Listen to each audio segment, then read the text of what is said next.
players were back on board with the circuit here at Pyra. Here's the race leaders. Oh, there are all sorts of problems.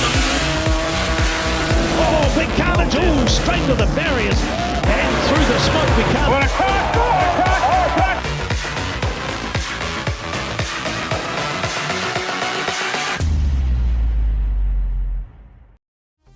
It's 2008. Barack Obama had just been elected US President. But back home, the Offshore Powerboat guys are at Gulf Harbour in Auckland for round 2 of their 2008 series. Last year's round of the Offshore Powerboat Series was governed by two things, the weather and one boat in particular, and that boat was Placemakers. But it was the weather that was the major talking point, and there are a whole lot of casualties. The offshore wind stirred up the Hauraki Gulf, and it was a lesson for all. So it was to Gulf Harbour we headed again for the Albany ITM Thunder on the Coast in association with Doosan Construction and marinetrader.co.nz. The weather was a talking point again. Oh yes, the wind's just starting to turn around now and come up, so by the time we get out there at 2 o'clock she's going to be pretty rough, all right. We're still debating props actually. We had decided earlier to maybe throw some big props on, look for some big numbers, but if it carries on the way it's looking, I think we'll be going back to our tried and true smaller props, the ones we won with in Taupo, so we're pretty happy with those in most conditions. Admitting to a few pre-race nerves, but not as many as in Taupo, were newbies Kerry Gleeson and Sam Fillmore in Doosan. We imported the boat from the States in May. It's a 28-foot skater. Doosan came on board with us, which we're very fortunate because they're an amazing sponsor. Doosan make construction equipment out of Korea, and look, they've just been, we're blessed actually. They're amazing. They're right behind us 150%. Taupo was the first time you'd really experienced the speed as such, because all of a sudden you're going past stationary objects at 100 mile an hour and reasonably close, and it's then you get a gauge of actually really how fast you're going. We actually had hoped that it would be a little bit rougher. Just from an experience point of view, we want to experience a little bit rougher just to see how we go. But look, it is what it is, you know.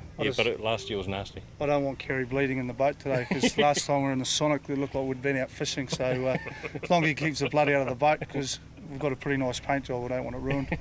For Pro Floors Racing, Gulf Harbour had been a happy hunting ground, but that was last year. The new combination was still getting to grips with the boat. Ross Christensen explains. Wayne and I are a new combination. The offshore is such a different scene from what I'm used to. I mean, racing's racing, but the boats do handle a lot differently, they corner differently, and I haven't got a parachute out the back waving me down, slowing me down. Ross has got a huge amount of experience and been racing for a number of years, not in offshore but in ski racing, and we just thought we'd just try a different program. Taupo, look, we didn't have a good race. We actually changed a lot of things after our accident at Auckland Harbour, and unfortunately we just changed too many things, and we went backwards instead of forwards, but we're on our way forward now. This combination couldn't get more forward. A hen-turning win at round 1 for defending champion Peter Turner and Craig Archer. They were hoping for the dominance to continue here at Gulf Harbour.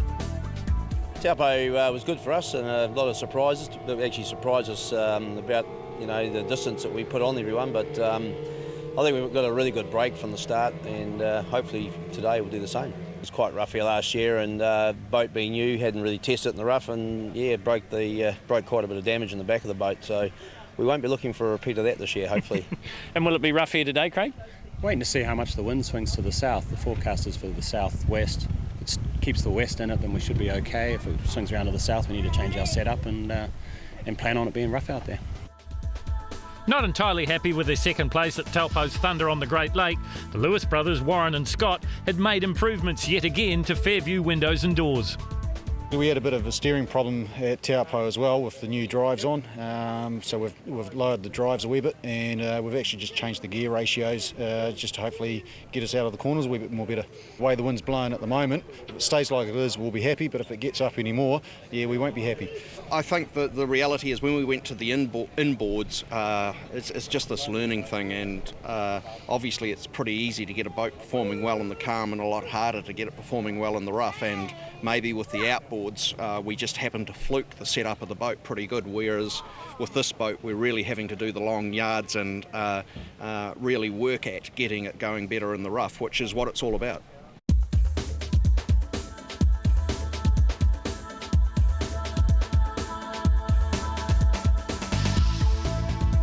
As the morning turned to afternoon and the nerves got just a little bit more raw for supporters and crews alike, the party atmosphere on the Hammerhead Reserve hid the tension as we grew closer to start time.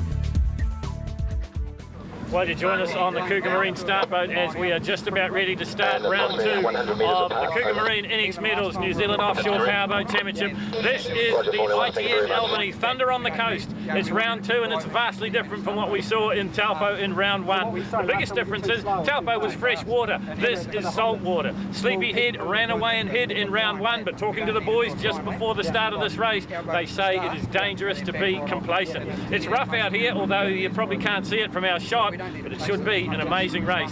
60-mile race with the Formula Hondas, the Sports, the Super Sports and the Classics, and of course the 100-mile race with the Superboats and the Superboat Light. Well, official starter Jared has the flare up, so we were about 5 minutes away from the start. You see the boats in the milling area. That is Cure Kids, Tony Coleman and Grant Velder. Sleepyhead in there as well, placemakers in the Superboats and the Superboat Lights, Addictive Racing, Family Boats. We're on board the start boat here as we get set to drop the green flag, and we'll be racing a split start once again. We'll let the 100-mile boats get away first, and then we'll come back and pick up the 60-milers, the Formula Hondas, the Sport Classics, the Super Sports, you name it. This, though, the action at the start of the 100-mile race, and it's a fantastic start for Ray Glass Racing, and right in beside them, the newbies, just their second round ever in this boat. It is Carrie Gleeson in Doosan, right in the wake of Ray Glass, just looking for placemakers in there. Don't see them at the moment. Addictive's got a good start as well. We've seen that so many times. The Superboat Light boats get away first. Now, where are the Superboats? It'll take a little while to get wound up. This is the second of our starts. This is a 60-mile race. Out to the left, as you look at it, are the Formula Honda boats, and to the right, the Classics and the Sport 60 boats. So essentially 2 races in one. There are the Formula Hondas all lined up, ready to go. The yellow flag comes down, the green will go, and they are racing in the 60-mile race. Now, eventually, these 2 boats will converge onto the same course.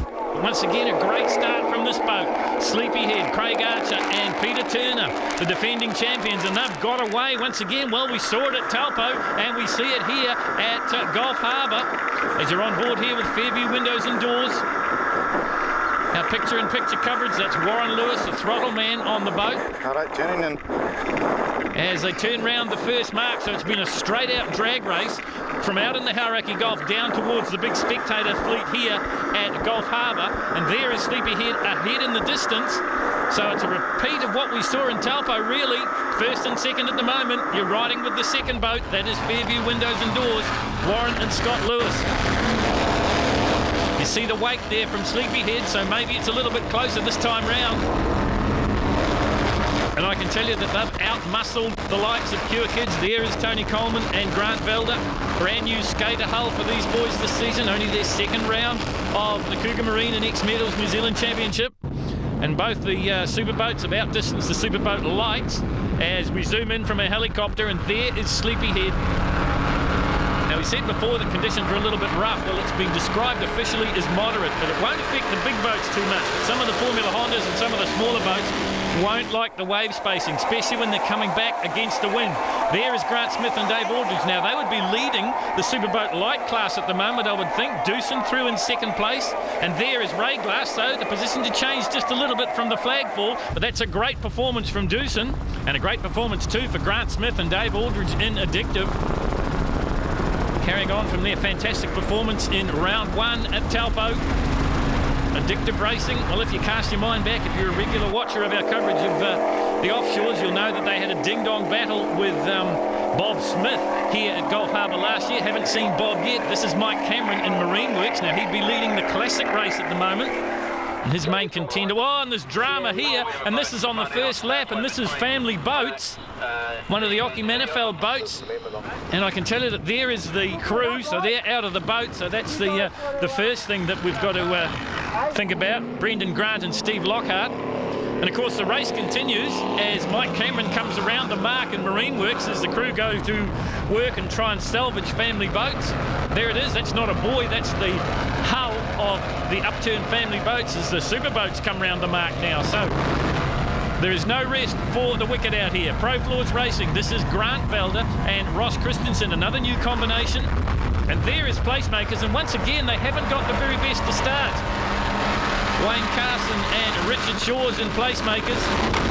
Their first season with the big twin V8s in the back of the boat, and that's where you're watching at the moment. You can see the engine cover just starting to flex, so it is a little bit rough out there. Looking out the back of Placemakers. And they are having a great battle at the moment. That's Pro Floors just to the left of them, and just a little bit further up I think you'll find Cure Kids. So there is absolutely nothing in it in this battle for the minors. These guys, well, they've bolted. Peter Turner and Craig Archer. This looks like a repeat from Taupo. They have just said catch us if you can, and at the moment no one can. Here are the front-running Hondas by the look of it. And this is Building Solutions, and this is Michael Knight and Sam Thickpenny. Michael's first time as the skipper of the boat. Last year he was with his father, of course, Mark Helms. And this is a bit of a surprise because this is Mike Perro Mortgages and this is Grant and Cynthia Garrity. Now, why I say it's a bit of a surprise, because I talked to them before the race and they were bitterly disappointed with what happened to them at Taupo. They thought they must have got a bum propeller or something went wrong because they didn't get the performance they were looking for. Well, they've certainly got it here. They've never been as high as second place in Formula Hondas in all their years of experience, but that's where they are now, and that is a great result for them.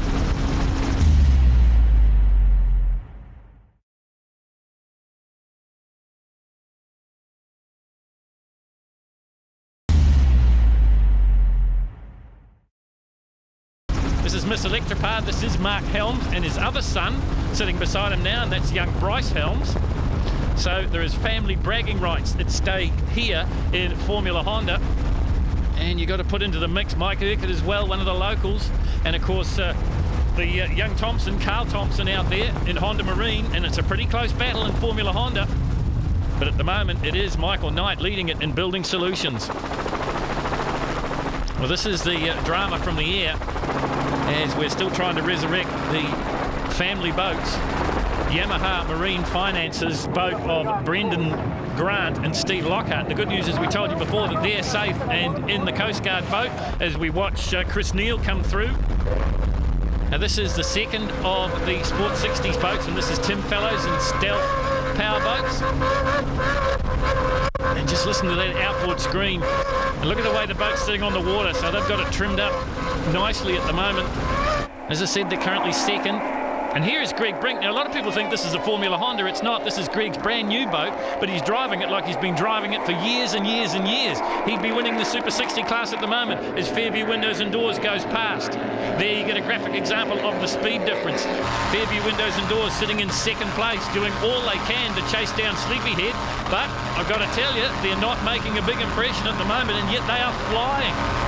These shots from our helicopter, and they're struggling to catch up. Now, this is this battle we were telling you about before. On the inside, turning tighter, Pro Floors. Outside of them, it is Placemakers. Richard Shaw's and Wayne Carson, five-time New Zealand champions. And winners here last year at Gulf Harbour. These guys, well, they had a round they'd like to forget last year at Gulf Harbour. They destroyed the transom on the boat. The boat started to break up. Well, no such problems here for Pete Turner and Craig Archer, and they really have changed their driving style this season. They are just driving the wheels, if you pardon the expression, off this boat. They are so aggressive in their moves. And that's normally a hallmark of the boat in second place, and that is, of course, Fairview Windows and Doors. This is Jeff Week and John Hewson, an exception to the rules, getting a lot of help from Mercury. This is one of the older boats in the New Zealand offshore scene, ex-Sleepyhead boat. Spirit of Cheyenne, well, this is Aussie Neil, and he'd be leading the classic boats now, because what we're hearing from Race Radio is the fact that Marine Works, and that is Mike Cameron's boat, is in danger of sinking. So there's some real drama here at Gulf Harbour, and maybe some of the drivers and some of the crews haven't really taken in consideration just how bad it is when you get out away from the shore. No problems at all for the fountain, though, of Chris Neal, well out in front. Second place now in Superboat Lights, that's Kelly Smith and Travis Thompson. And they had a round they'd like to forget at Gulf Harbour last year as well, certainly coming off 2 wins from 2 starts last season. First place, it's still the addictive boat of Dave Aldridge and Grant Smith. So once again, we mentioned the bragging rights around the kitchen table for the Formula Hondas. Well, plenty at stake in the Superboat Lights as well, because Grant Smith is, of course, the father of Kelly Smith, and it's Kelly Smith and Ray Glass that are trying to chase these two down. And what about this? Carrie Gleeson and Sam Fillmore in Doosan Construction. This is a brand new boat to these guys. Both of them out of the Sonic Hull Formula Hondas, so this is a brand new experience for them. Hitting speeds close to 100 miles an hour. And you heard Carrie say in the interview that it really brings it home to you when you go past something that's stopped, just how fast you are travelling. It's another skater hull. And in fourth place in Superboat Lights, it is Bob Smith and Mark Titini in Family Boats. Now, this round last year, Bob, of course, debuted the boat as it was then known as Cat Attack. Placemakers Richard Shaw's and Wayne Carson, well, they're playing catch-up, but they're doing a good job of it, and they, I think, have maybe lost the attentions of Pro Floors. We'll check on that for you as we look out the back of the boat once again. So they'll be working away at Cure Kids now, Tony Coleman and Grant Velder, who got a great start, but what we're hearing is maybe they're experiencing some steering troubles. We'll try and chase that down for you. These guys aren't experiencing any problems at all, Placemakers. It's probably now one of the older boats in the fleet, but it's still one of the quicker ones, and they won here last year. Then it was round 3 of the championships, now it's round 2. There is Pro Floors, so it looks like Placemakers have got ahead for the moment anyway, but that battle was seesawing. This is Wayne Velder and Ross Christensen. As we said, another new combination. And major changes to this boat after it flipped on the Waitemata Harbour at the final round last year. There is Cure Kids, so the order has been established. So Cure Kids goes back a couple, and what we're hearing on race radio is true. They're experiencing some steering problems. Another brand new skater hull, Tony Coleman, into untried territory, if you like. Another one that's come out of the Formula Hondas and into the big boys.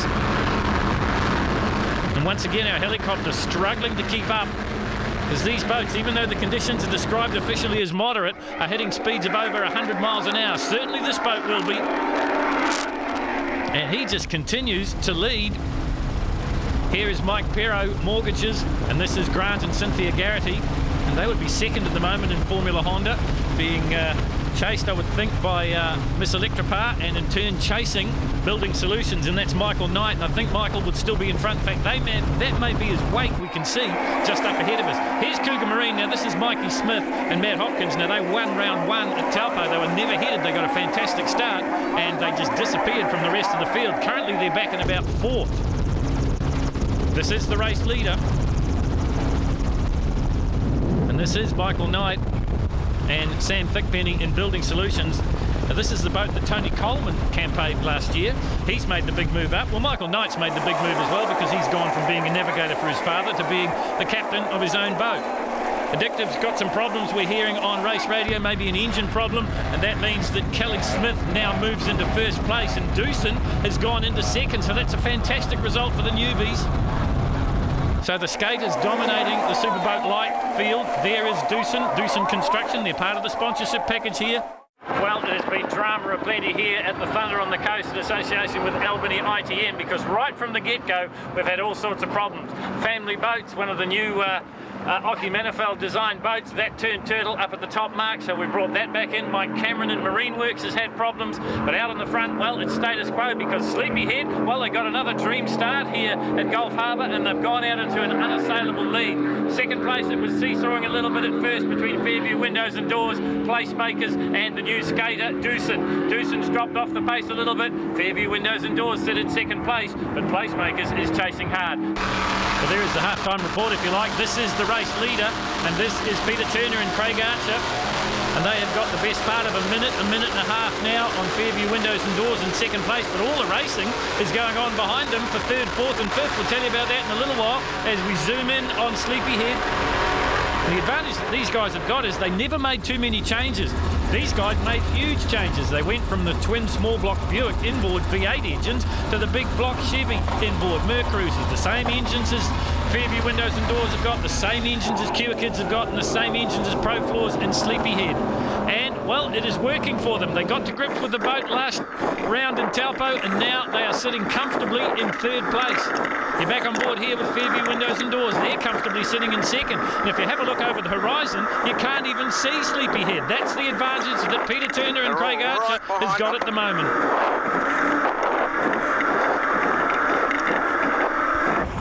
So this is the battle for Superboat Lights, and it's as close as you like, bow to bow stuff. Doosan on the inside, Rayglass on the outside. They'd currently be sitting in 4th and 5th place overall. Family Boats is 3rd in Superboat Lights. That's Bob Smith and Mark Titini. And as we told you before, we've been hearing that Grant Smith is having some engine problems, and they've dropped way back. Placemakers in 3rd place, and they're starting to catch up to Fairview Windows and Doors, who we're on board with here. But I just wonder if they're going to run out of time. We've probably got around about 5 or 6 laps still to go of this 12-lap race for the 100-milers, and it's enthralling for 2nd, 3rd and 4th. Forget about 1st. It's going to take a major disaster to stop Sleepyhead winning this race. There is Fairview Windows and Doors. Pretty lonely old race. They probably won't know that Placemakers is slowly but surely running them down. And there is Placemakers. And once again, you're looking out the back of the boat, and have a look at the way the boat talks and the rough conditions we've got here at Gulf Harbour. This round coming to you with the Albany ITM, and of course with Doosan Construction and marinetrader.co.nz. You're on board with Placemakers, heading down towards the top mark. And and they've got a little bit of a problem. And they've got more than a little bit of a problem. That's a huge, huge accident for Placemakers, and that's something you hate to see. And you got the best seat in the house, and this is drama. Here it is on the replay, the big chine walk, and then it just goes over. And let's put it into perspective, they're probably doing 80 miles an hour as the boat barrel rolls. This is serious on the waters of Gulf Harbour. And there is the marine paramedic helicopter there. I think you'll find that Chris Deacon already in the water. You can see one helmet up. We're just waiting to see the second helmet. Remember, 2 crews in these boats, a throttleman and a driver, and I've got a feeling that's Wayne Carson bobbing on the surface, but there's real concern for Richard Shaw's second paramedic in the water. Well, there's some drama here. Here is the helmet. That's what we're looking for. Richard Shaw's is up out of the boat, but there was some anxious moments. The red flag comes out. The reason for that, it's an official rule. If the paramedic has to jump from the rescue helicopter, the race is stopped. And that's what's happened here as we watch the Coast Guard boat attending to Richard Shaw's and Wayne Carson. And there'll be some concerned faces among the drivers and crews. We've lost 3 boats so far. The race has now been red flagged because the paramedic, Chris Deacon, and his team have had to jump from the helicopter to assist the Placemakers team, Richard Shaw's and Wayne Carson. The good news is both Richard and Wayne are out of the water and in the rescue boat, but as you can see behind us, Placemakers has turned turtle. What makes it even more important is this year, Placemakers has got more than 400 kilograms weight in the back of the boat because they've gone to the big block engines. We've got a bit of a work on our hands to get this one back to shore. Well, there's a bit more drama on shore because this is the Westpac rescue helicopter, and it's been called for Richard Shaw's. And the word we're hearing is Richard was conscious when they pulled him from the water, but this is just a precaution. They'll take him away to hospital for observation. And there he is being led to the helicopter. Let's catch up with his partner, and that is Wayne Carson. We were really getting in the groove, and it's a new setup for us with the engines, and it's taken us a couple of races now to try and get the feel of it, and we were just really starting to get into the hang of it. We were having some really good racing, so it was getting to be pretty exciting. We were coming down the leg, thinking about it now and talking to the boys and things. I got a suspicion we might have holed it just prior to having the accident, and we started to get out of shape and had a couple of side-on quite big waves, a few bounces, and then from what I can recall, it pretty much barrel rolled. But we hit pretty hard. The training, the dunk test training that we go through for our licences, and it was fantastic. The paramedics were there like within, well, it felt like seconds, maybe it was longer, but yeah, no, the safety is, we're so pleased we have those systems in place. We've had a quick look over it, and yeah, it's pretty major. It's not just isolated, there's damage all over the boat, and hit with a feral force, so there's stringers and things broken all through the boat. I don't know, we'll have to look at it in the calm of day and see whether it's repairable or not. Well, as we said, the race stopped at 9 of 12 laps, and in the Superboat class, Peter Turner and Craig Archer make it win number 2. Scott and Warren Lewis are second place, and Wayne Velder and Ross Christensen in third. In the Superboat lights, Kelly Smith and Travis Thompson get the win from Sam Fillmore and Carrie Gleeson, with Bob Smith and Mark Titini third. And in the 60-mile race, overall, it's the Spirit of Cheyenne. Chris Neal gets the win from Exception to the Rules, Jeff Week and John Hewson. Third place, Greg Brigg and Eldon Archer in Conica Minolta.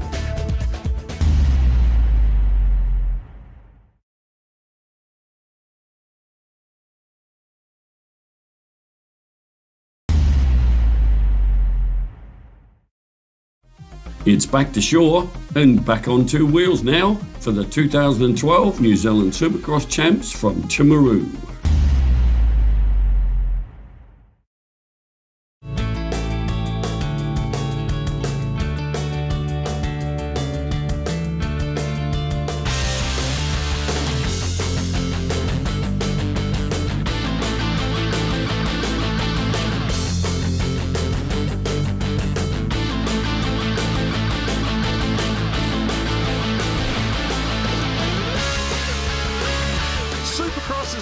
Spectacular motorsports on the planet, and the sport here in New Zealand has seen a resurgence over the past couple of years.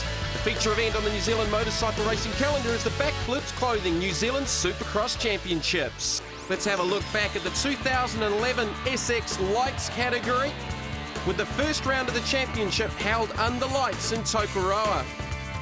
Scott Collum was the defending champ, didn't get a great start to the first heat,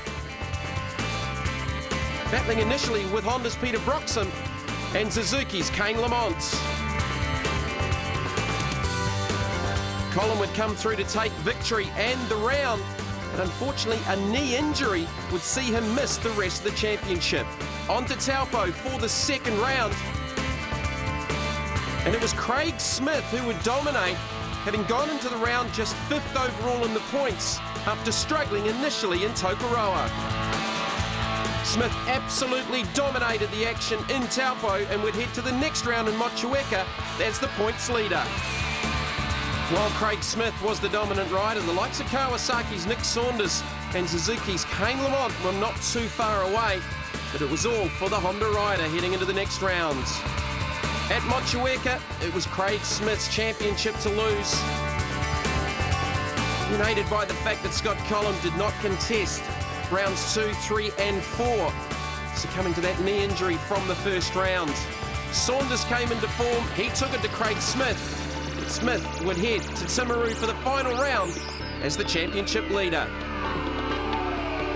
So solid finishes was all Smith needed to tie up the New Zealand Supercross Championships, and that's what he did, with some of the other riders having some issues.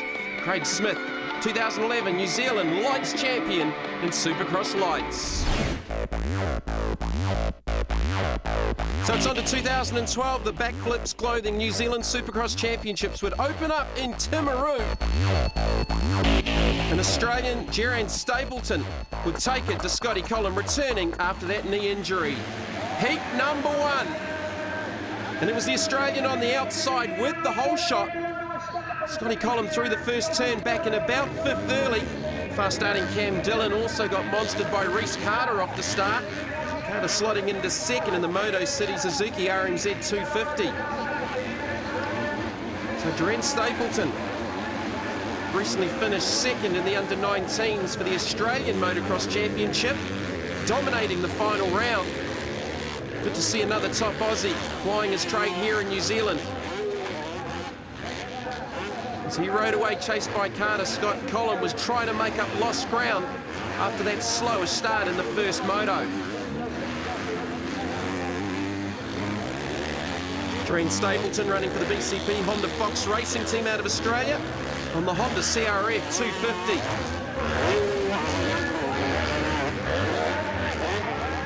As Stapleton rode away to about a 3-second lead, the battle was on for 2nd between Reese Carter and Scotty Collum. Collum with this big block pass. The two side by side, battling for the minors. The two Suzukis chasing down the Honda. Just 3 seconds covering the top 3 as Collum came back to narrow the gap and nearly made the pass, but the Aussie moved him up the hill, dropping him back to 3rd again. No love lost between the Kiwi and the Australian. So Colum had to come back around Carter again. And that's how they would finish for heat number 1. Duran Stapleton, the young Australian, with Scott Colum in second, Reece Carter in third. Yeah, it was a good race. Got a decent start, which I was a bit surprised about, but track's really good, and Scott Colum was really close at the start, and then we sort of got together, but it was a good race, and hopefully back it up in the next one. As Duran Stapleton said, this is a fabulous facility, the Backflip Supercross track in Timaru. Race 2 for SX Lights, Backflip's New Zealand Supercross Championships. Again, it was fast starting Cam Dillon with the whole shot this time. We've seen that from the young Honda rider over the last couple of seasons. But it was Scott Colum who'd moved to the inside, chased by Duran Stapleton, who got a bad run through the whoops and cost him some time on the opening lap. Colum leading from Cam Dillon. Colum won the New Zealand Supercross Champs 2 seasons ago, as we saw in the 2011 review. Damaged a knee, and that sat him out for basically the whole of last season. Colum was controlling things out in front on the Off-Road Adventures RMZ 250 Suzuki. And the battle was on for third. Dillon still in that second spot. It was Duran Stapleton. Chased down Mason Phillips. Phillips also returning after injury last season in New Zealand. Stapleton got around Phillips, then got by Cam Dillon to move into the second position. Trying to close the gap down to Colum, but Colum would win by 3 seconds at the checkered flag. That would make it 1-1 between the Kiwi and the Australian. Scott Colum taking the victory in heat number 2 from Stapleton and Cam Dillon.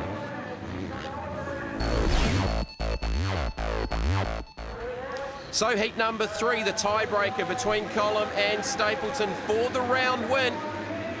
A win and a second apiece. Colum with the block pass up the top and moved the Australian over, and down went Duran Stapleton. We saw it clash in the first heat. It continued on here in the third heat.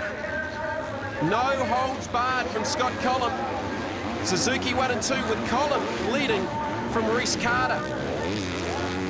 Stapleton picking himself up. We would have to mount a charge to try and get back inside the top 3. Losing a good 20 to 25 plus seconds with that down at the first turn. Colum looking to take out the round and the lead like he did a year ago into the second round of the championship. Duran Stapleton was on a mission, but it wasn't enough. Colum just controlling about a 3-second advantage over Reece Carter, with Mason Phillips having his best run of the day in third. Phillips in the Kawasaki New Zealand KX 250 Kawasaki. A 2 wins out of 3 start. Colum celebrating before the checkered flag with the win from Carter and Phillips.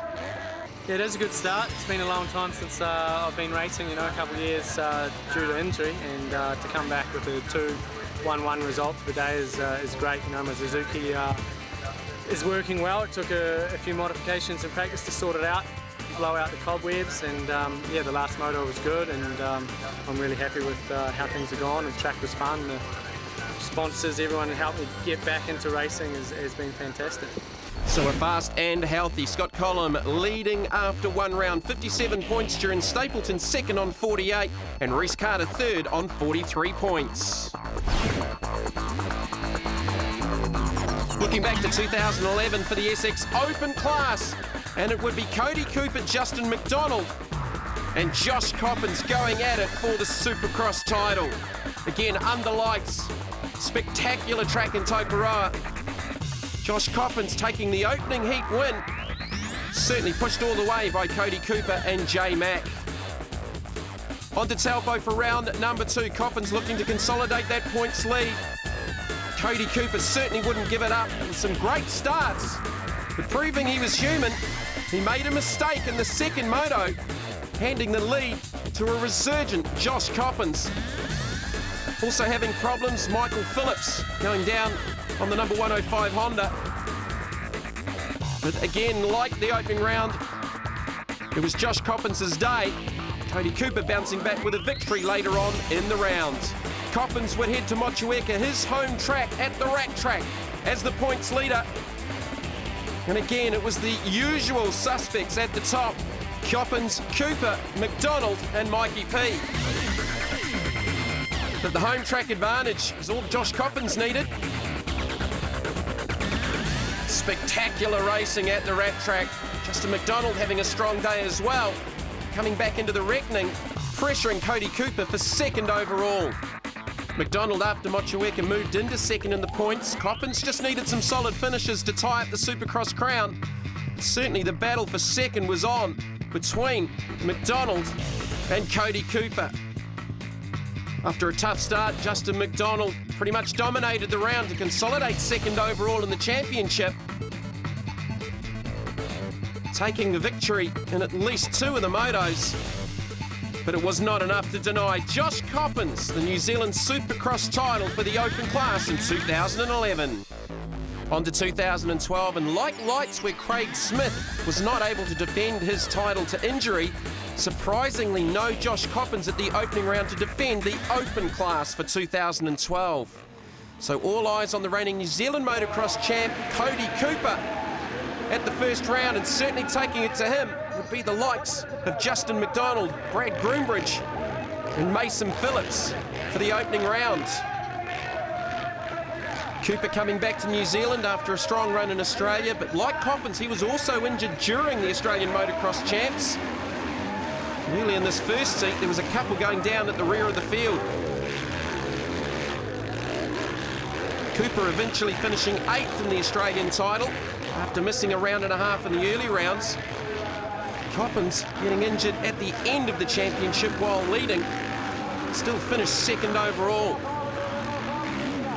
But here in Timaru, Justin McDonald taking it to Cody Cooper. And these two have certainly traded a little bit of paint over the last few seasons of Supercross and Motocross. And it's exactly how it went, with McDonald making this pass through the first corner to take the lead in the first heat. Cooper just settled himself back, mounted a challenge with a big block pass. Tough, no-holds-barred racing between the leading two in open. And McDonald again getting back in front. Cooper crossed him over. The lead changing multiple times in this exciting first heat. Side by side over the finish line jump, and it was McDonald back into the lead again. Cooper back up the inside, and that was it.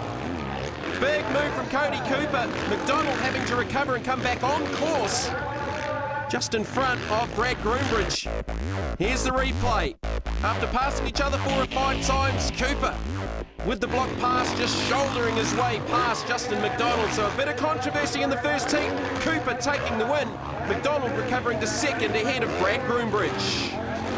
It's hard to pass out there, and so Justin was doing everything he could to pass, and you know, you have to do some risky stuff there, and it slows it slows both of us down. So and then I was trying to get past him when he got past, but I was trying to be too nice, and he was cutting through, so I had to slam it in there at one stage just to get the pass done, and because the track's so tight, and you just have to make the move while you do it in that one corner, I suppose. We've raced each other now for the last 6-7 years, and it's always been the same. I'll do it to him, he'll do it to me.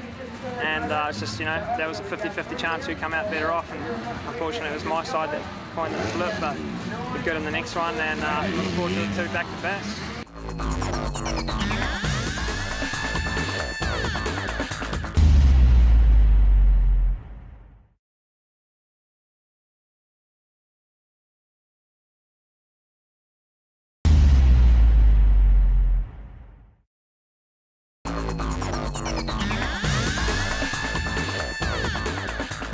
Well, a war of words before the break between Cody Cooper and Justin McDonald. I don't know if you can call it a war of words, but on to heat number 2. Fast starting Cody Cooper on the outside. McDonald running him up the hill off the start, dropping the number 1 back. So McDonald showing his intentions early. Moving the winner of Heat 1 over off the start down into turn number 1. Groombridge slotting into that 3rd position. Battle for 3rd, Brad Groombridge. On the 701 Forest and General Security Honda. And 741 Matt Hunt. CGM Motorcycles YZ450F. Again out in front, McDonald. Continuing to hold off Cody Cooper. Looking for his first victory here at the first round of the Backflip Supercross track in Timaru. Cooper unable to do anything about it. He nearly got him on the line. It was that close. McDonald taking the win from Cooper with Brad Groombridge in 3rd. Photo finish for the 2nd heat, just 4/100ths of a second between Justin McDonald and Cody Cooper. 1-1 for the round. Cooper getting the whole shot at the start of heat number 3. McDonald to his inside. Again with Hunt and Groombridge sliding into that 3rd spot. McDonald aggressively up the inside this time again to take over the lead. Whoever won this heat would win the round. Very, very close for the opening round of the championship here in Timaru. Cooper again with the block pass, just about coming to a standstill, both riders. As Matt Hunt slotted into that 3rd position again, looking for the final podium in the final moto.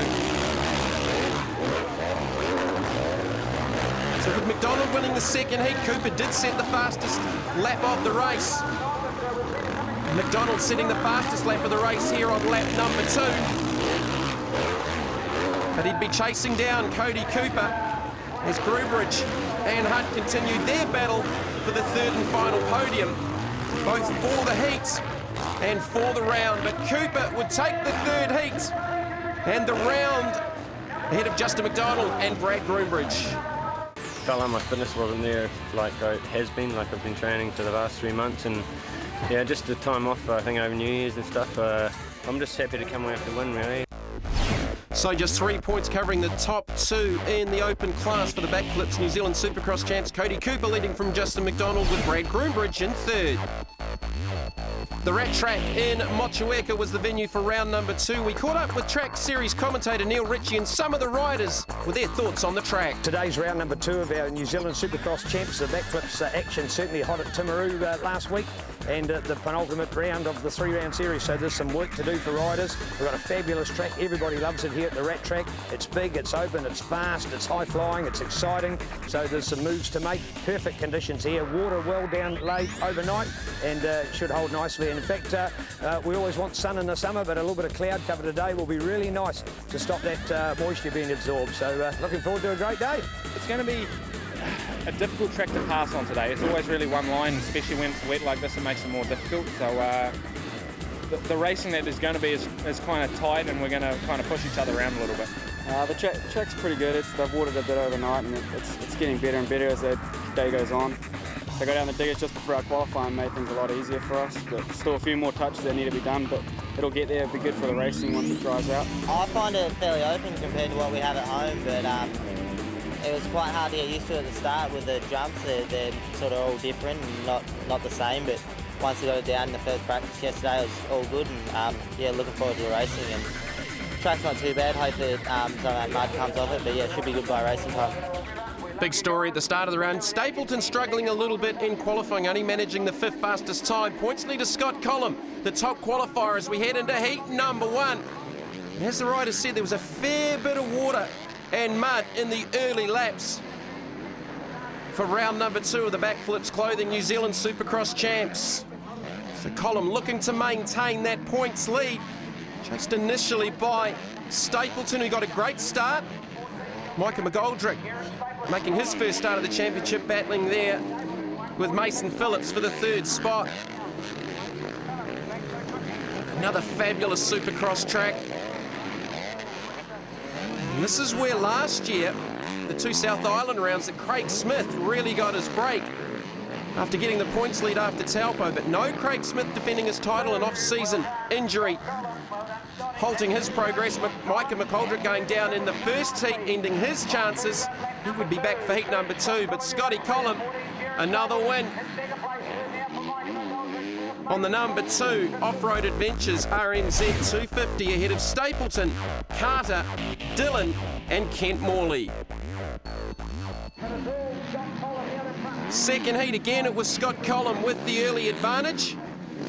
Chased by McGoldrick this time, he got back up after that down in heat number 1. Stapleton with some work to do in the second heat, was back in 4th in the early laps. As Collum again looked to take control out in front.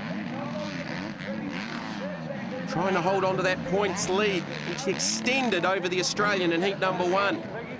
But with a pretty handy advantage, Collum made the mistake, losing the front end of the Suzuki. And that would hand the lead to the young Australian. And from then on, it was all on between the Aussie and the Kiwi in heat number 2. Durant Stapleton would hold on to it. 1-0 again for the second round. Scott Collum second, Reece Carter in third ahead of Micah McGoldrick and Cameron Dillon. Just last lap, you know, the whoopie-doos were quite tricky, and I just slowed down, and then when I went around the right-hand corner, I just hit a little slick patch of water and tucked the front wheel and went down and bent the radiator and threw away the win, which is very frustrating, you know, as I had a good ride and it was an easy win and I blew it. So I'm kicking myself, but I just got to go out and win the next one and then, yeah, move on. Heat number 3 and the points gap still 9 as it started the weekend off the back of the first round in Timaru.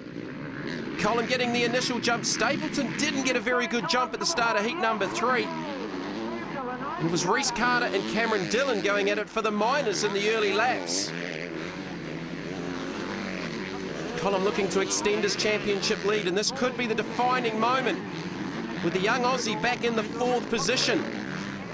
Collum taking control, Reece Carter sliding into second. The battle between himself and Cameron Dillon, with Stapleton still back in 4th, and that's how it would finish in the end.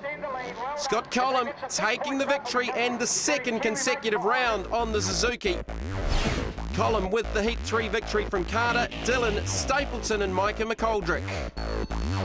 It wasn't too bad, ended up second overall. I guess that's better than nothing, but didn't ride too well. I got lucky in that second race when Scott went down, but just happy to get out of here healthy and yeah, move on to the next round in Taupo. Disappointment there for the young Aussie. Scott Collum extending the championship lead, 114 points, Stapleton 98, Reece Carter 88, heading to the final round in Taupo. The big news, however, in Open was the return of hometown favourite Josh Coppins. Yeah, it's pretty tough. A little bit out of shape, just trying to ride back into fitness. I've been back on the bike in New Zealand for about 3 weeks now. But with the weather we've had, I just haven't had the bike time. And I'm building up from a 4-month injury, so it's tough, but each week's improving, so that's a good point, I guess. Track's a lot better than yesterday. They watered a lot. It was quite muddy in practice. I pulled out the first 2 practices and just did qualifying, so got a good gate pick, but Josh has got the starts today, so I'm going to have to find a start there somewhere in that last race and make it a bit easier. Cooper was the top qualifier. Josh Coppins, though, winning the pole shootout, so having gate choice here at his home track at the Rat Track in Motueka. Coppins, the reigning New Zealand Supercross champ, having not contested the first round, he would be out of the points chase.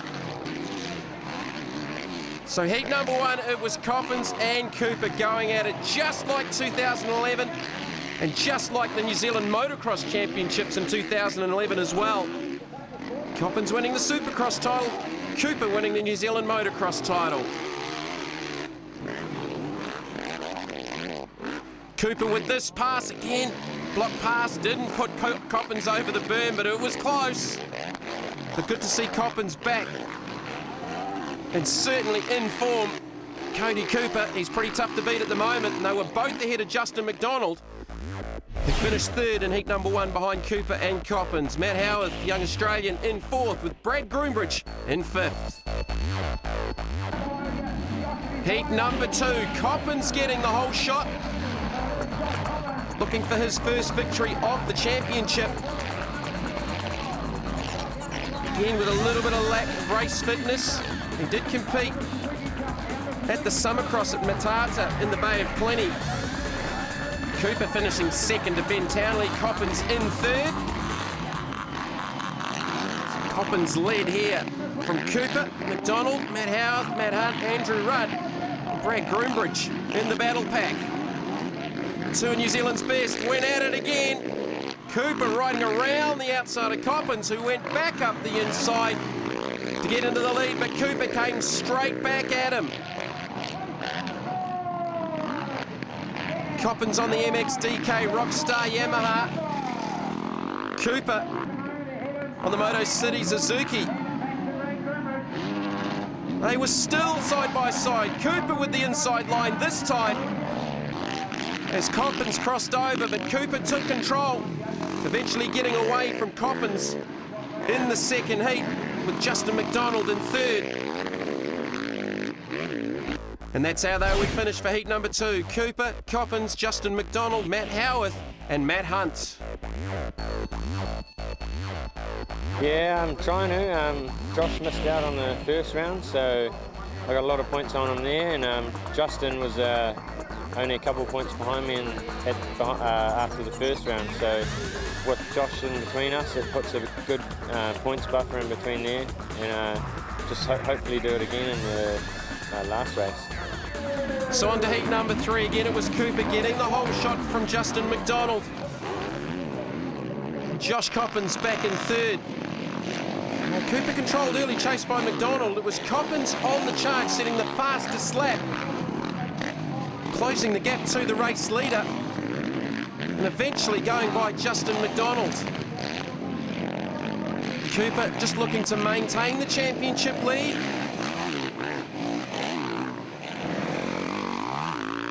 Coppins was definitely on the hunt, getting by Justin McDonald, and then he went by Cody Cooper to win by 6 seconds, setting the fastest lap of the race at a 1 minute .478. Matt Howarth in fourth. The battle for 5th and 6th was between Brad Groombridge and Matt Hunt, but it was Josh Coppins taking his first win of the championship ahead of Cody Cooper, with Justin McDonald in third ahead of Matt Howarth and Brad Groombridge. They want to keep the competition. I think the MX1 racing's really good today, so I think they want to keep the good competitive class there for the feature class. So I'll head up there and try and do battle with Cody and Justin, and with another week under my belt in this race, hopefully I'll be even more competitive next week. So 2 wins from 3 starts at Motueka sees Cody Cooper win the round and continue to lead the championship on 114 points. Justin McDonald second on 99, Brad Groombridge third on 76.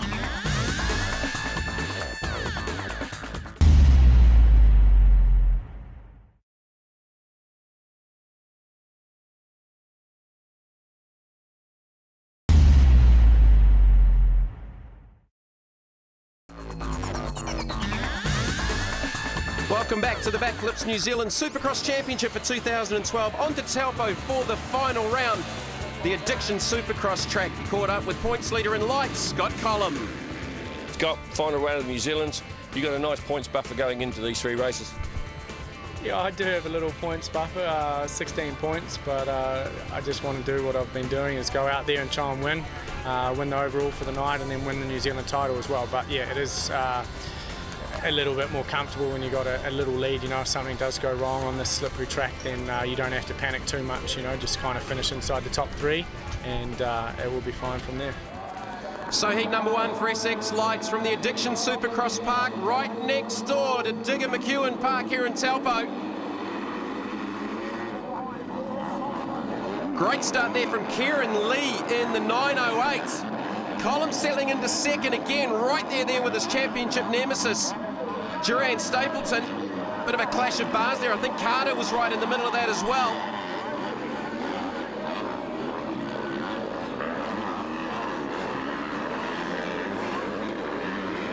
Kieran Lee out in front from Cambridge in the CMR Racing KTM 250.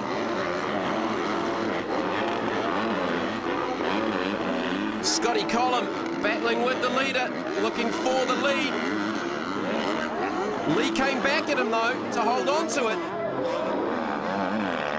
Think about Taupo at a couple of different parts of the track. There's a couple of different lines you can take, inside or outside here. Back into the first corner off the race start out of the gate. Kieran Lee doing a good job in the early laps of heat number 1 for SX Lights. Colin just trying to finish ahead of Stapleton to maintain that 16-point championship lead and his second SX Lights title in 3 years. A huge comeback after that injury during last season's Supercross opener. Another fabulous facility here at the Addiction Supercross track. Lee went down, giving the lead back to Scott Collum, who couldn't believe his luck. But that opened up the opportunity for Stapleton to mount a challenge. The young Aussie up the inside. Struggled a little bit at the previous round at Motueka. Track didn't really suit his riding style as we went to a three-way battle with Reese Carter joining the party. 2 Suzuki's in the Honda. Absolutely going at it as Stapleton again tried the block pass for the lead. Collum back to third, Carter slotting into seconds.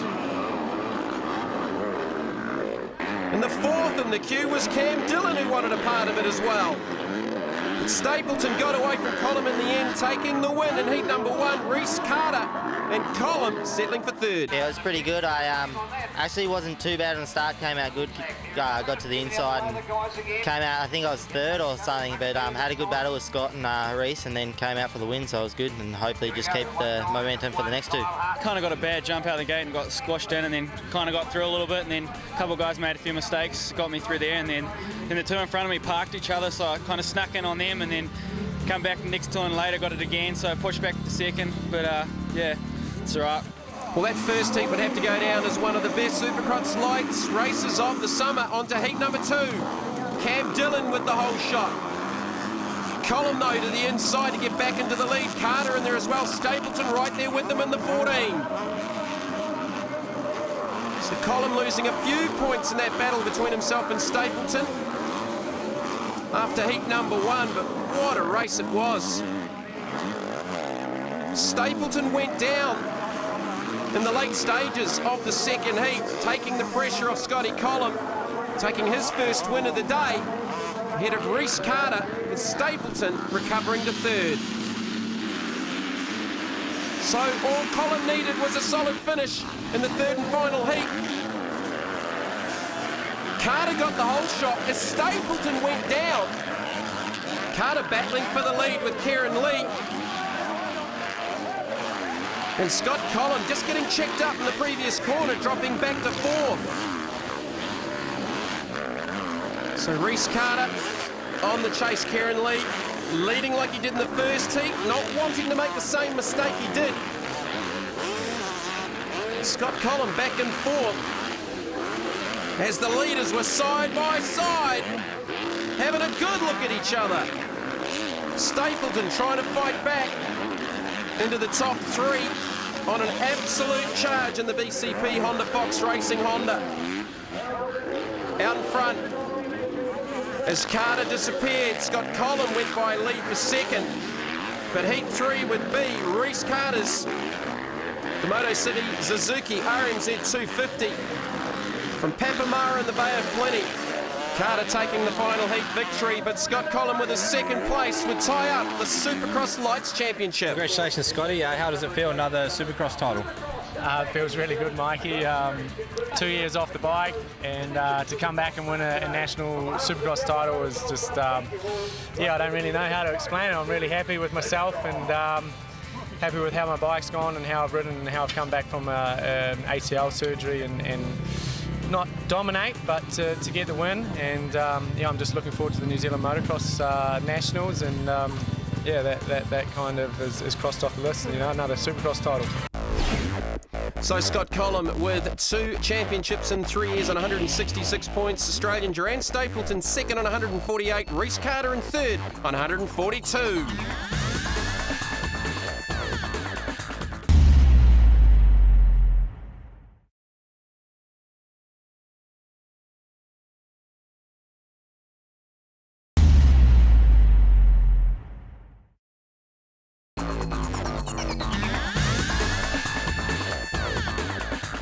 big one is New Zealand Supercross title. You're 15 points in front. Yeah, it's good points buffer, but you know, it's 3 races. You know, you can DNF one, and that's 20 points if he wins. So it's still not over. And yeah, like I crashed in the first North Island race, so managed to win still, but hurt my knee a bit, but no full damage, so I'm happy about that. Heat number 1, open class. Cody Cooper looking for the SX title. Addiction on board with Nick Saunders. Fantastic view down through the first turn. Cooper with the whole shot. Somewhere out on the left is Josh Coppins. And you can see how physical these Supercross open class bikes are. Cooper with the early advantage, Justin McDonald. Back there in third, chasing down Matt Hunt. No one's really had anything for Cody Cooper other than a couple of glimpses from Justin McDonald and Josh Coppins at the previous round as we go back on board with Saunders. The Addiction on board. Saunders in a battle there, Coppins, Howard, Brad Groombridge is in the mix as well. But Cody Cooper just making it look easy. On the Moto City, Fox Racing, Pirelli shot RM450, Suzuki. Behind him, the battle for second. We go back on board with Saunders. Justin McDonald and Matt Hunt going at it for the second spot. Nick Saunders trying to maintain a spot here inside the top 6. McDonald got around Hunt. Matt Hunt on the CGM motorcycles, YZ450F out of Gisborne. Justin McDonald on the Timaru Honda CRF 450 out of Christchurch. Taking a big run through the whoops. This Addiction Supercross track in Taupo is just spectacular. 34 there, Matt Howarth, another one of the young Australians. In the 5th place behind Josh Coppins, who really didn't make a lot of progress in this first heat. Taupo was a track he struggled at a little bit last season. Certainly unable to defend his crown. At number 1, looking to go to Cody Cooper. Justin McDonald not giving up the fight. 15 points down at the start of this first heat, the final round. The Backflips New Zealand Clothing, New Zealand Supercross Championships.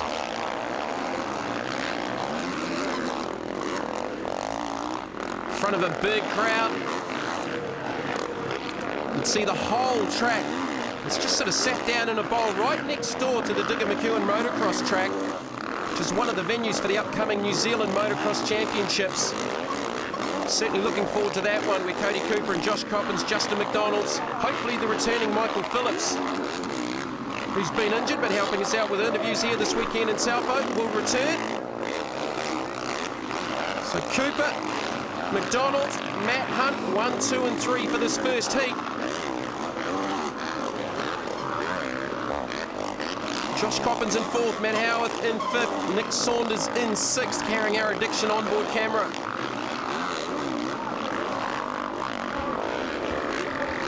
Back on board with Saunders.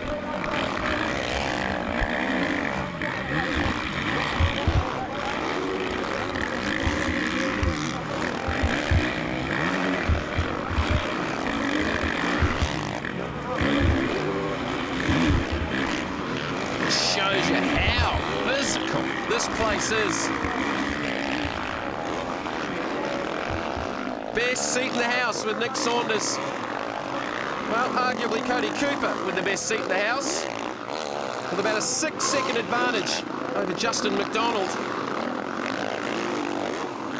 Another good finish in the second heat should be enough to see Cody Cooper tie up the New Zealand Supercross title in the open class. Cooper taking out the victory in heat number 1, doing it easily. Justin McDonald second. Solid second place, but what's it going to take to win the next two? It's just going to take a good start there, Mikey. I'm really looking forward to the next two races, and hopefully the weather holds off. But generally, I think it's pretty even out there between everyone. You just got to not get held up by lappers and whatnot, and then be away. So it's good. Yeah, definitely try and get the start again for sure, and then, just figure out from there. Just do the same thing as what I've been doing, and that's all I'm thinking about really. I don't really want to get a bad start, so yeah, I'm just do the same. Got the first gate pick, so just study the gate a bit again and see where it's good. Certainly the starts are all important. Certainly a win here for Cody Cooper would be enough to tie up the 2012 New Zealand Supercross Championship, brought to you by Backflips Clothing. Again with the whole shot. Flying over the back part of the circuit. Cooper into the lead. Nick Saunders got a good start in the second heat as well.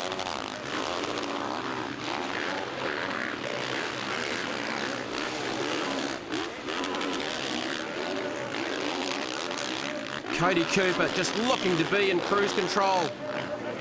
Matt Howarth, Justin McDonald battle for the second position. Josh Coppins back there in fourth. McDonald and Howarth continuing to trade positions. Here's the two different lines we spoke about on the infield. Out wide and narrow, and Coppins took advantage going by McDonald. A three-way battle for second.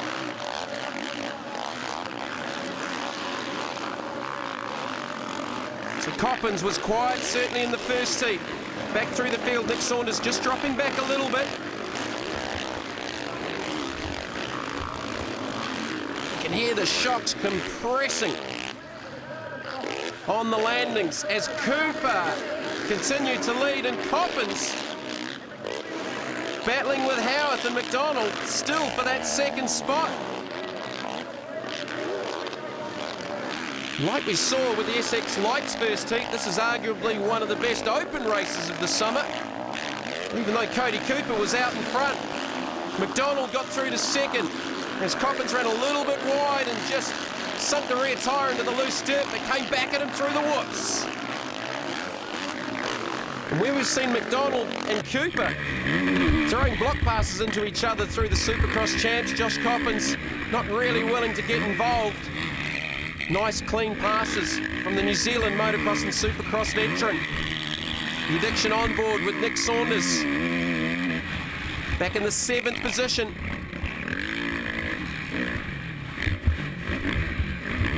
Take the rest of the lap here with Saunders.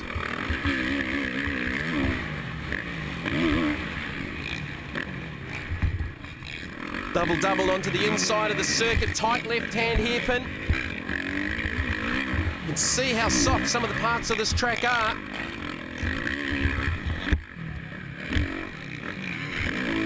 It is a fabulous setup here at the Addiction Supercross track. Nick Saunders. Now with a battle on his hands as Brad Groombridge slides up the inside. Cody Cooper out in front. He's got the number 1 on the Suzuki as the reigning New Zealand Motocross champion. He's going to do it comfortably and win the second heat. Cooper from McDonald, Coppins in third.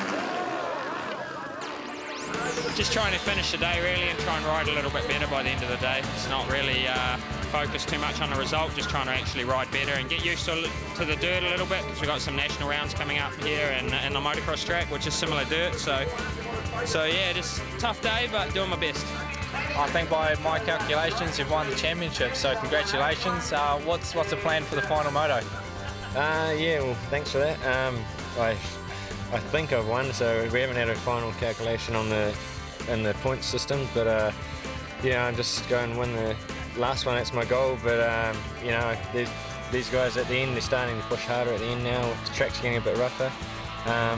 Just my starts are good, so I just got to focus on that and then sort the rest out after the first corner.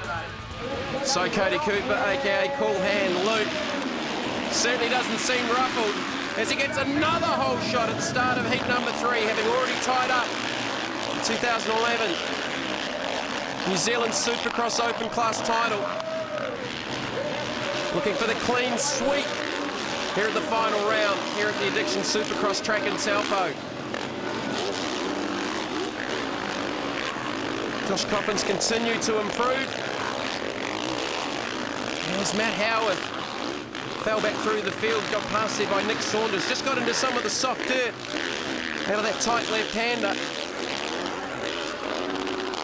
Cody Cooper, just a machine.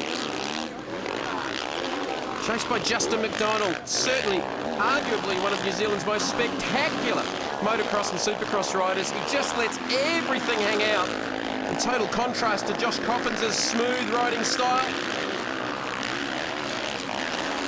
It's Matt Hunt and the Tina Mitchell-Rees. Battle for the minors. Mitch-Rees from Whakatane on the fly showy YZF 450F. Dad Tony, of course, well-known circuit racer with the Superbike Championships and still races to this day. Supporting the Summercross at Matata just before Christmas. Just as we said earlier on, was won by Ben Townley and Cody Cooper and Josh Coppins. Some great racing still right through this field.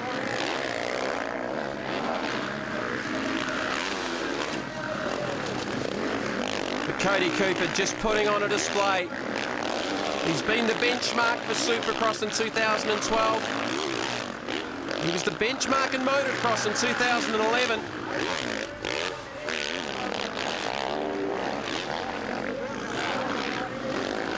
Justin McDonald maintaining second. Josh Coppins up into third. McDonald looking to tie up second overall in the championship.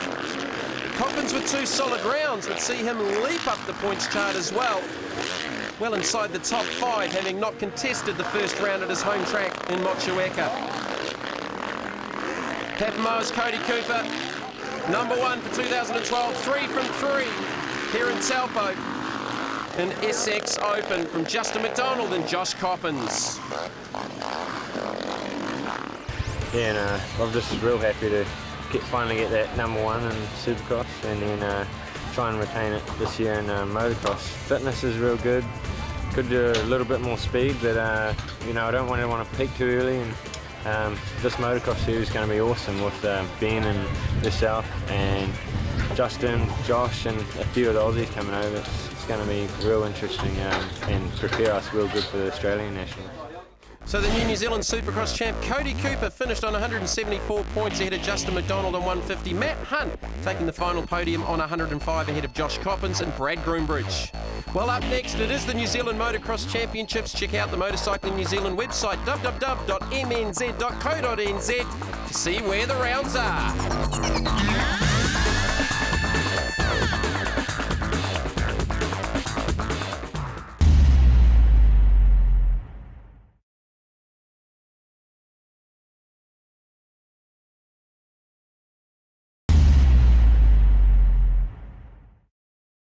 To finish up today, we're staying on dry land, this time 4 wheels, with the 2008 New Zealand Super GT Racing from Pukekohe.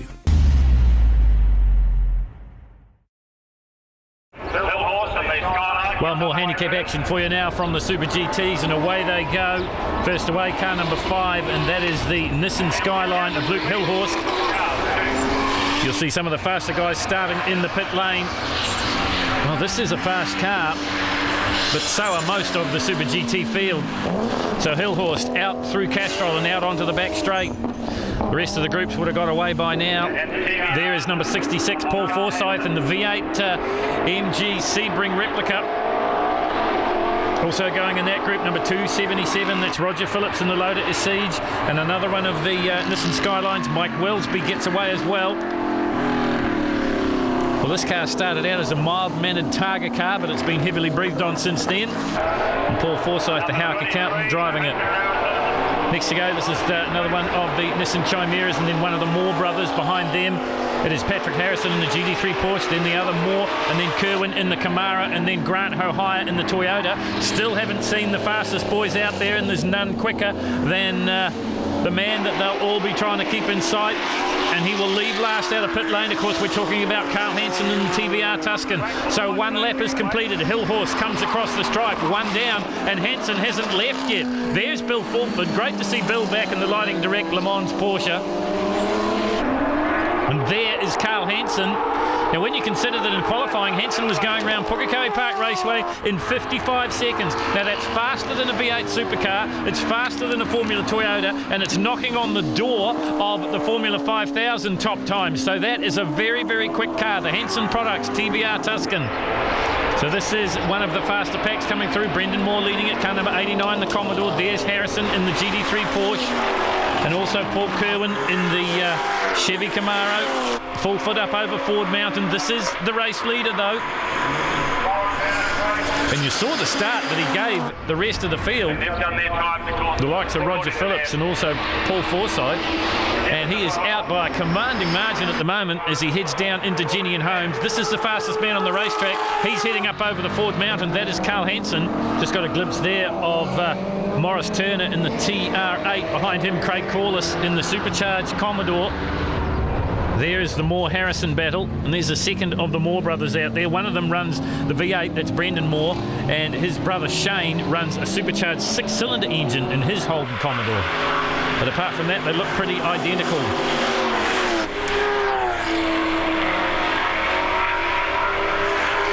A little bit of smoke coming out of the back of the Chester's car of Nick Chester. That Evo capable of getting around here and around about the 58-second mark. There is Kevin Cantwell, car number 6.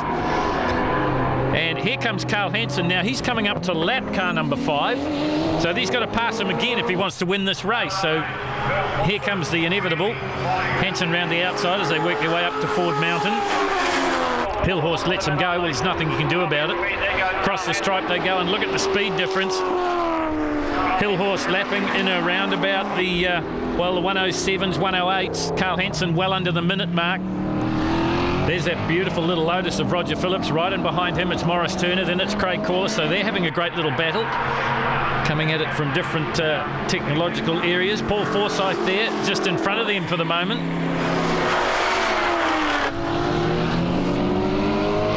Car number 45, now that's Peter Weiser. Now he was in one of the top groups away. So he's being picked up by the rest of this field here. And Grant Hohire in the 4-cylinder Toyota, having a great battle there with Paul Kerwin in the Chevy V8 Camaro. Well, speaking of V8s, this man's in a V8 as well, all aluminium V8. This is Carl Hansen. This purpose-built race car. You wouldn't believe the money that's been spent on this car in the last few seasons, but boy, it pays off because it owns every lap record in every Super GT track they ever race at right throughout the North Island. Morris Turner now starting to work on Paul Forsyth, so slowly but surely the quicker boys are starting to come through. Corliss has got up in front of Roger Phillips. There are the Moore brothers. And here's some problems here for Bill Fulford, just pulling it off onto the grass, so it's obviously a mechanical issue for the Lighting Direct car. Haven't seen Bill in a lot of the Super GT races this season. Great to have him back. Race leader still car number 5, Luke Hillhorst, as we have a look at these battles within battles. There is car number 89, and that is Brendan Moore. So his brother Shane Moore ahead of him at the moment. There is Shane. And as I said, the cars look identical from the outside. Harrison right in behind him in the GT3. Has been running in the Battery Town Porsches a couple of seasons ago. This man continues to lead it though, and he has really done some favours for the handicapper because he is still out by the proverbial country mile. This is Luke Hillhorst in the Nissan Skyline. This turbocharged beast making its way towards the Ford Mountain now.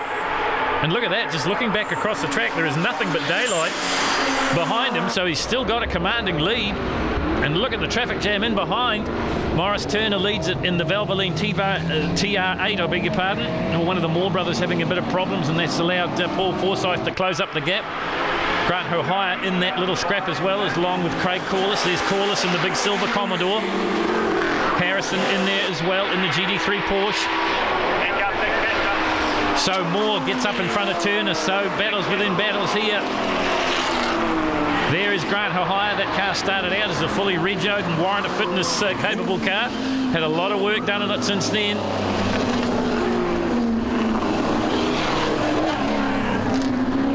There is Phillips just going wide, and that allows Carl Hansen to go through. Well, I don't think he could have stopped him. Someone on the grass just ahead of him, and the yellow flags fly, and that is Paul Forsyth in the Sebring MG. This is Hillhorst in the Nissan. You get to think that his time in the sun is numbered. Brendan Moore now into second place. Then it's Turner. Down the inside of him comes Peter Weiser in the TVR Chimera out of Auckland. It's the second of the TVRs that Peter owns. This, though, car number 89, second place, clear at the moment. Brendan Moore in the Commodore. Right in behind him is Peter Weiser. Then right in behind him, it's Nick Chester. Now, Chester was one of the cars that started in the pit lane, so slowly but surely the fast boys coming through. Turner follows him. Then it's Shane Moore. Then it's Craig Corliss. Peter Harrison is in there. So too Kerwin in the Chevy Camaro. Carl Hansen right in amongst this bunch now as they head out onto Castrol once again, and watch the speed difference as they accelerate away. Craig Corliss, now that's a quick Holden Commodore, but it hasn't got an answer to Carl Hansen. But no one, it seems, has got an answer to this man. Or have I spoken too soon? Because closing him down like a bullet is the Moore brothers. There's Brendan in second place. Nick Chester in there as well. Peter Weiser in there too in the TVR. But for the moment anyway, well, he's led it since the flag fall, and it's the last lap now. Is the fairy tale going to be complete here at Pukekohe Park Raceway? Well, you get the feeling it isn't, because that's Brendan Moore in the background, and not too far behind, you just got a glimpse of him, is Carl Hansen. Now, the other fairy tale you got to think about is Carl Hansen. Can he come from the back to the very front of the field in 8 laps? Hillhorst leads it, Moore in second place. Chimera is there in third. Should I say Weiser is there in third. Then it's Hansen. So he will move up here along the back straight. You can guarantee it. Further down through the field. That is the second of the Skylines in the race. That's Mike Wellsby from Papakura. This is the action on the back straight. It's the last lap, remember. It is Weiser through, then it is Nick Chester, then it is Carl Hansen down the inside of Brendan Moore. So the positions are changing as we watch. Weiser still holds on to second place, Chester in third. Is that the way they're going to finish?